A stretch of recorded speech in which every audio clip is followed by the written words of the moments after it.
Hello. Week 10, NFL Week 10 is upon us with a so-called A plus plus game coming on tonight. You got the Carolina Panthers at the Pittsburgh Steelers. So I'm gonna do a little bit of Cowboy talk about the Dallas Cowboys, and then I'm gonna make my Week 10 picks, starting with the Thursday night game. And that got me thinking. Some 30 plus years, Carolina got me thinking. The Panthers got me thinking. Because some 30 plus years after their offense coordinator, Norv Turner, had success with the Cowboys, 3 Super Bowls. Some 30 plus years later, he's still in football. He's the offensive coordinator still. He got this guy, Cam Newton, and he's really turned that offense around over there in Carolina. He went there. He took a hold of Cam Newton, and he got his offensive concepts. But other than that, he did not try to change him. Did not try to make him what he want him to be, or did not try to make him a quote traditional NFL quarterback, traditional pocket pass quarterback. He let Cam be Cam, and it's really looking good for the Carolina Panthers. Um, I would say they right there with the Rams, the Chiefs, and the Saints. Those are the three elite teams. Then there's just a small step right below those three teams, and Carolina is right in there along with the Patriots.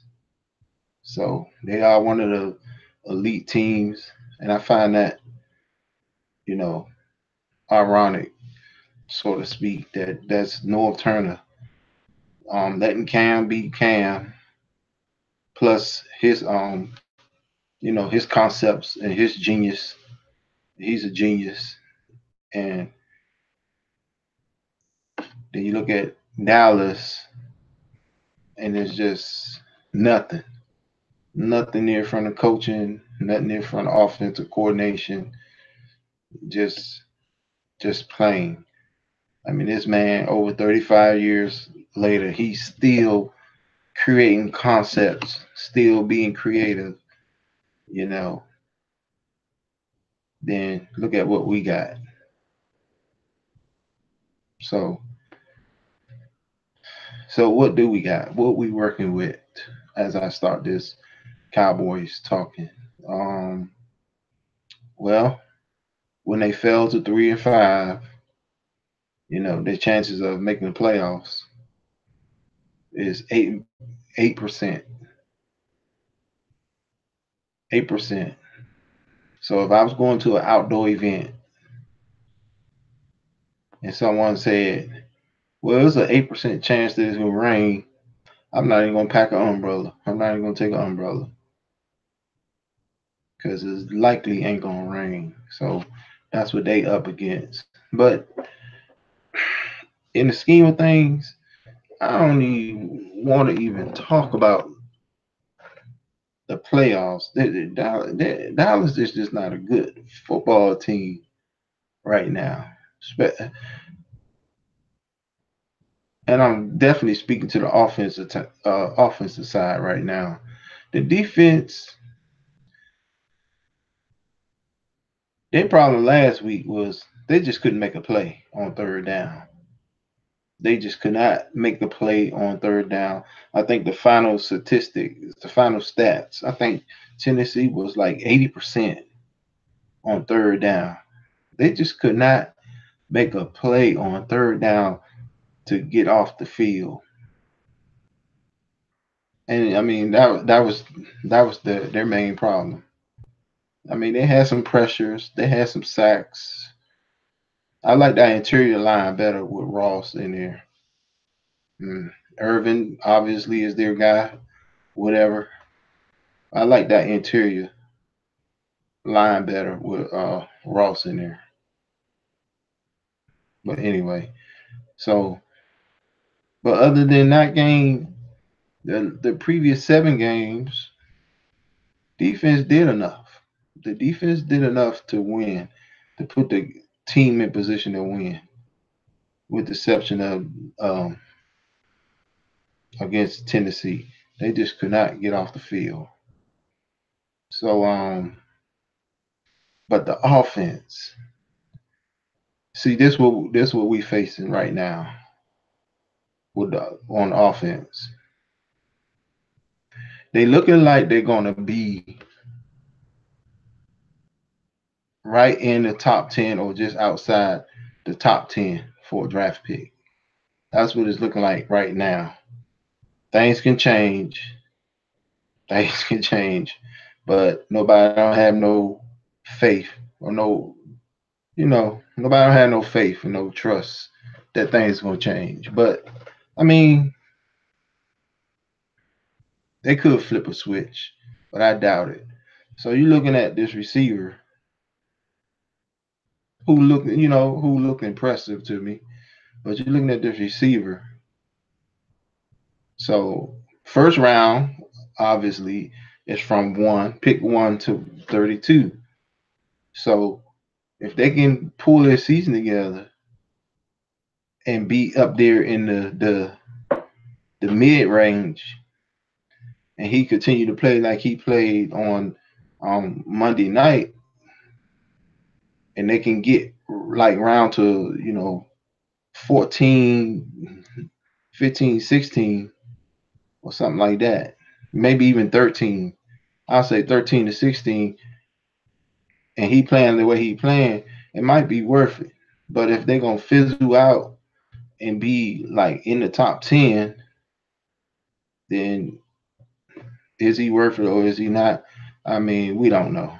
We don't know. Nobody knows.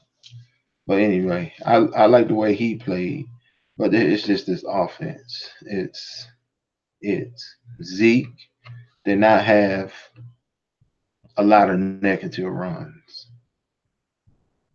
Zeke didn't have a lot of negative runs. I can see them getting discouraged with the running game if he's losing yards. He didn't have that many negative runs. They didn't feed the man the ball. They abandoned the ball. They abandoned the run in the second half,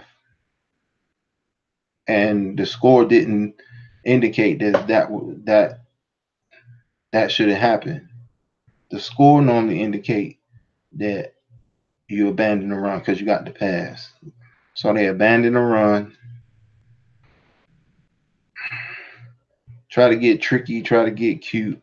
And I'm not here to just pick out every little play, but you try a little trick play. That was terrible. The trick play for the touchdown.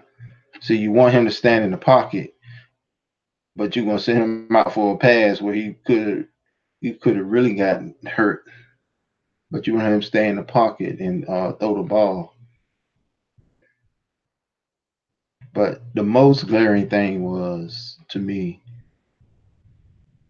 was just if you listen to them fans, if you listen to them fans, they starting to turn on Dak. They starting to turn on Dak. As I said on my recap show, if Dak gets sacked 6 times in a game, Four of them sacks was avoidable. Four of those sacks was avoidable. It's just like he danced and just run right into the pressure. He don't know how to ad lib in that pocket. He don't know how to buy time, buy space. If you have a chance this week, look at tonight. Look at Ben. Look at Aaron. Even when that pocket, when people break through, they see that and they feel it, and they just slide to the left or the right or move up and come up out of there. I mean, if the whole pocket collapses at the same time, then there's nothing you can do about that. But it just be like most times from the video I was watching, it's just like one person was breaking through and he was getting sacked. Everybody else was pretty much holding their blocks. Everybody was pretty much holding their blocks. Just one person break through and he gets sacked. Them fans was getting restless. It was a little booing. Uh, listen, listen.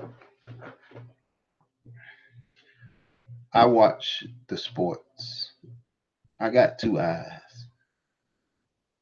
Even this kid, some unknown kid named Mullins, got in the game for the 49ers last week and looked it good.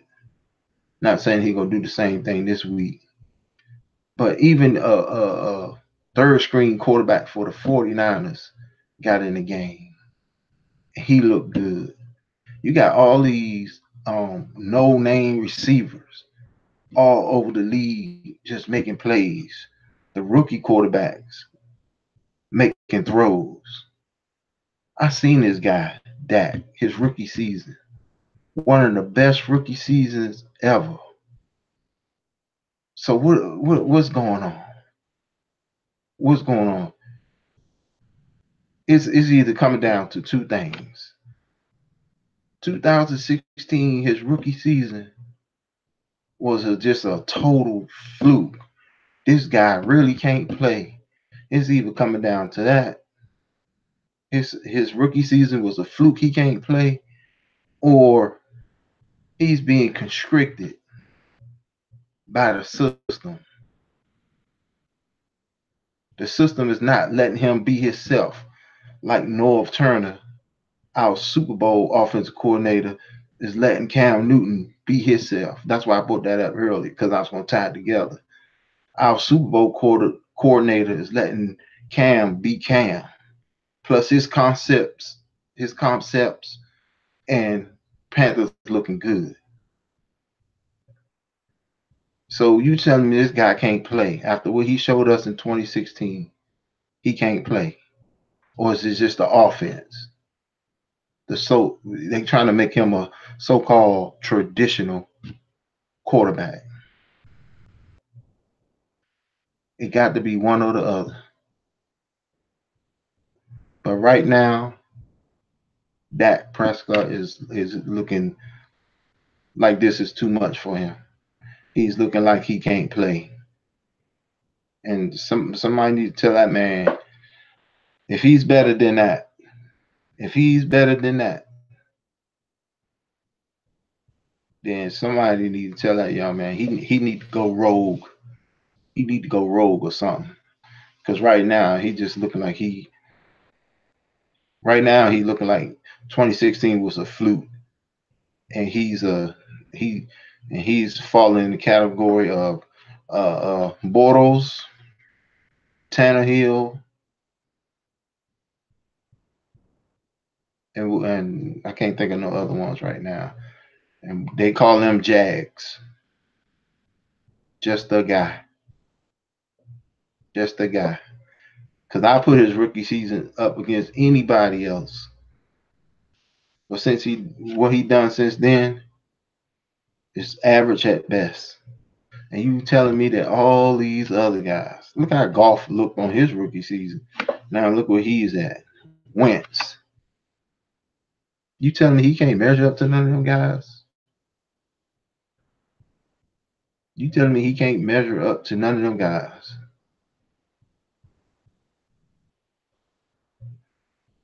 I don't know. I just know that them fans is getting restless. And then the coaching, I already gave my opinion about the coaches. You know, you got Andy Reid, the these offensive coordinators and coaches that call these plays, they are creative. They probably running the same plays every week, but they got different formations, different motions. They may have ran it the last week on the left side. They're gonna run it with the right on the right side. They being creative. Our guy, he don't believe in that. He don't believe in that. That's why they so predictable. He from that, like I said before, he's from that '90s era. That line was so great, and you know we got very good players on this line, but on their best day, they can't measure up to Nate Newton and Eric Williams in those lines back in the '90s on their best day. They knew what was coming, but nobody couldn't stop them. So he's wanting to blame everything on execution. Execution. You can call. He really fundamentally believe that you can call a bad play, or the defense can know that these plays are coming. They know that they're coming. But long as we execute right, we're gonna still win and we will still gain yards. And that's not true. That's not true. He believed that there's no such thing as a bad play if you execute. That's not true. And then what really pisses me off is how they go around basically everybody's giving somebody a vote of confidence. You're about to miss the playoffs for the second year in a row, and everybody getting giving somebody else a vote of confidence. What I mean by that, Jerry said he ain't making no changes or something. I'm paraphrasing. Basically, he said the coaches are safe. Somebody asked him, was he looking to make any coaching changes? And he said the coaches are safe. Whether, whether that's true or not, why you got to give them a vote of confidence? Act mad. Act like you care. Act mad. Don't be giving no vote of confidence. Say, I'm tired of this losing. Nobody is safe. Then the coach was asked about the offensive coordinator. That's his guy. Stop giving votes of confidence. As sorry as y'all playing, everybody giving everybody a vote of confidence. No, you as leaders, you should be walking and all this losing you're doing. You should be walking around huffing and puffing, so the next person don't know what's on your mind. Let somebody think they about to get canned.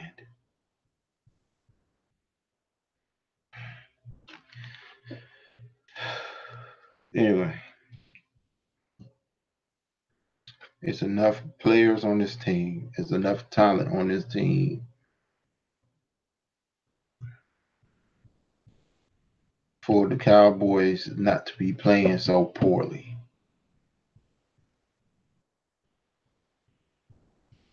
If you need everything to be perfect, if you need everything to be perfect, then you done anyway.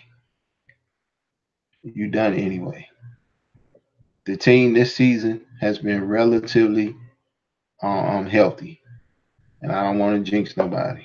I mean, Tyron Smith, he's still there. His health was an issue the previous two seasons. So far, he's playing good, looking good. The offensive line, Travis Frederick is out.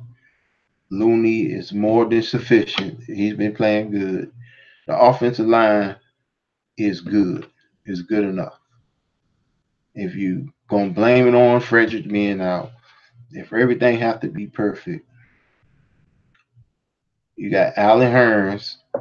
He got some years. You got other receivers that got years in the league.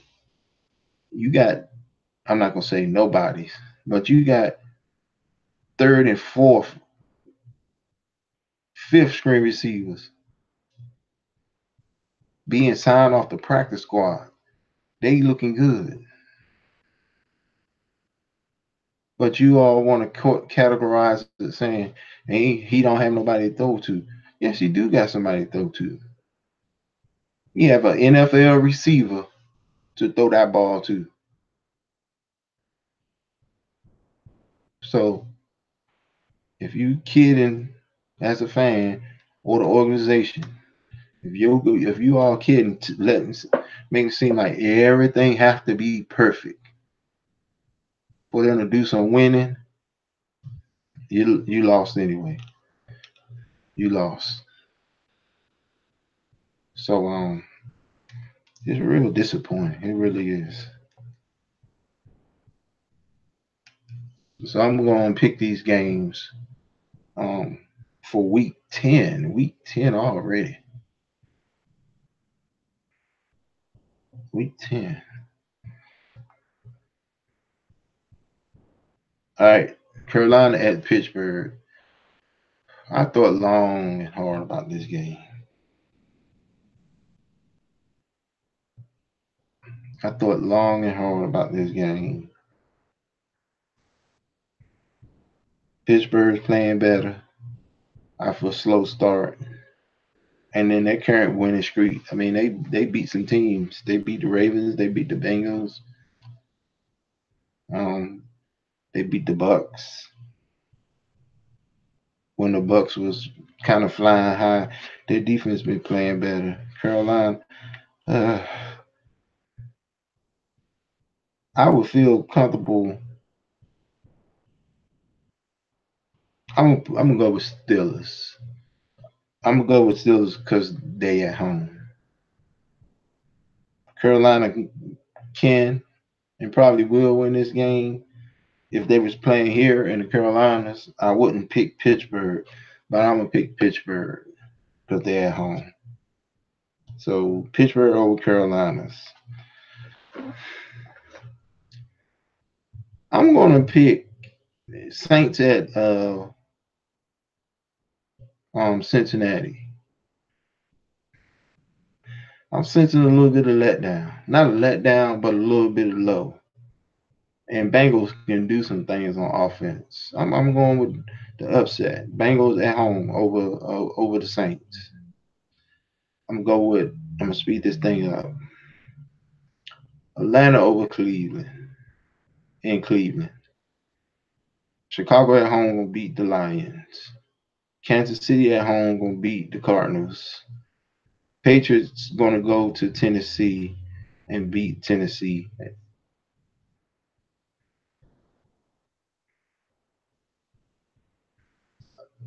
That's something else I'm gonna address when I get to the Cowboys. I want to say thank you to one of their players. All right, Patriots gonna beat Tennessee.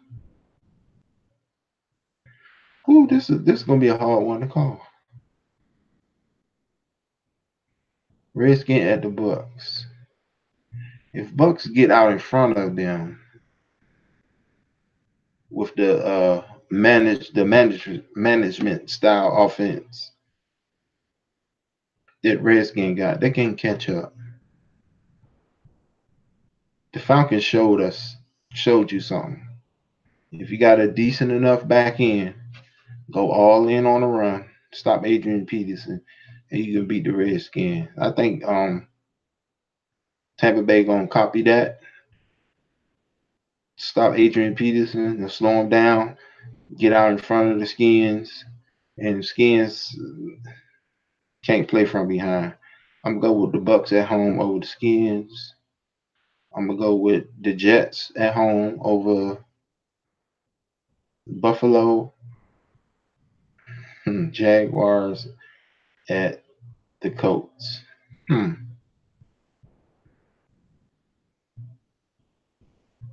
Where is the offense gonna come from the Jags? Where is the offense gonna come from for the Jags?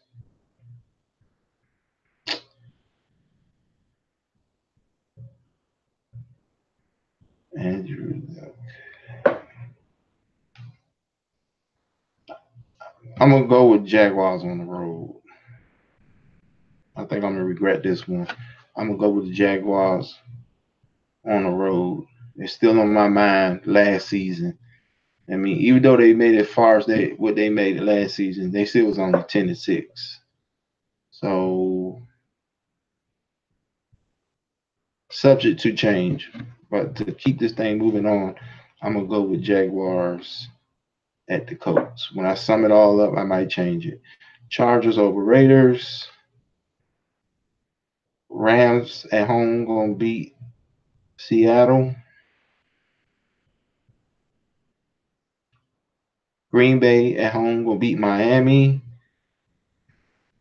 I'm gonna skip the Cowboys Sunday night. I'm gonna go 49ers at home. 49ers play hard. They had some terrible injuries, especially at the quarterback position.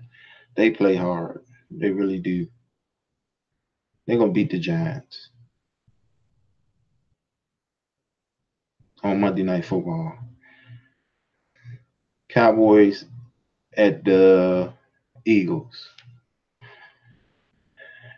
Byron Jones. Thank you. Thank you.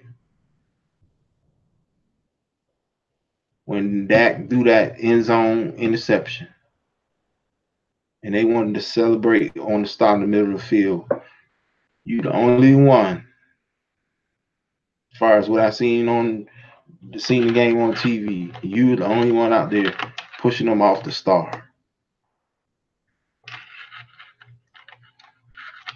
Maybe if half of the team, half of the sideline came out there and pushed them off the star, they were just too cocky, too arrogant, and y'all was just normal.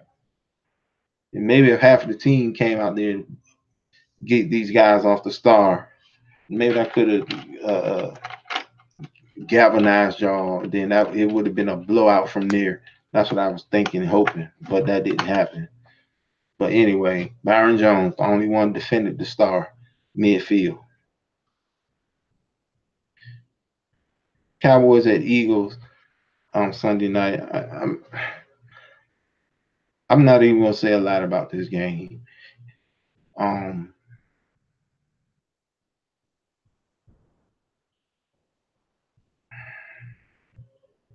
Eagles is gonna win at home on Sunday night. Cause don't forget, how can you forget? They are one of the division teams. All right. So they know the Cowboys.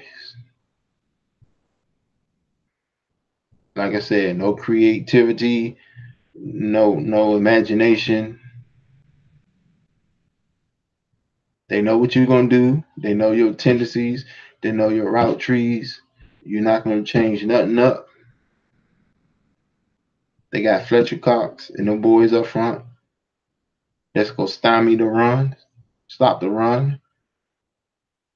You're gonna give up on the run anyway. I just can't see Dallas winning this game. Eagles gonna beat Dallas on Sunday Night Football. So I'm gonna recap. Last week I was 10-2, my best week ever. And like I said, you can get your picks here. You can get your picks from me. I look at the teams, go by the information in my head that I know about the teams, and I make my pick. Your network people, your professional people, they know who gonna be active. They know who gonna be inactive. They look at injury lists, and all that stuff, and they have all that to weigh into their decision. I didn't have all that. I don't have all that information, and I want all that information to weigh into my decisions. So,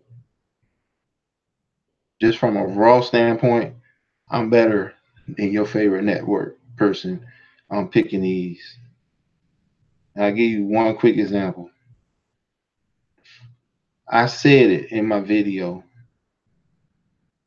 I picked the Falcons over um, Cincinnati a few weeks back. I said AJ Green ain't playing, and that was the basis of my decision for going with the Falcons. Come to find out, AJ Green did play. He had a big game, and he scored the winning touchdown. So if I had that information, I'd have did one game better that week. Also, last week, it was my understanding that um the Chiefs running back, not the Chiefs, the Chargers running back was hurt. Why I can't think of his name. He played. He had a big game. I would have picked the Chargers on the road over Seattle had I known their running back was gonna play. But anyway, let me wrap this. Okay. Steelers over Panthers. Bengals over Saints. Falcons over Browns. Bears over Lions. Chiefs over Cardinals. Patriots over Titans. Tampa over Skins.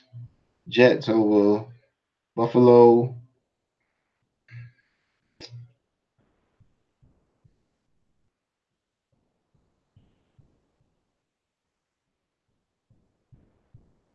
I'm gonna go with the home team. I'm switching.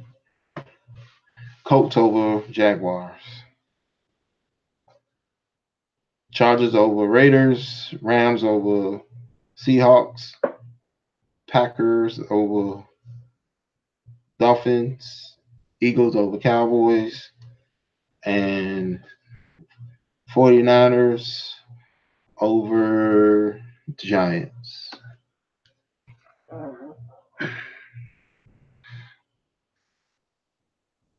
All right, I'll be back Tuesday morning at around 11. Tuesday morning around 11 for the week 10 recap show. Thank you.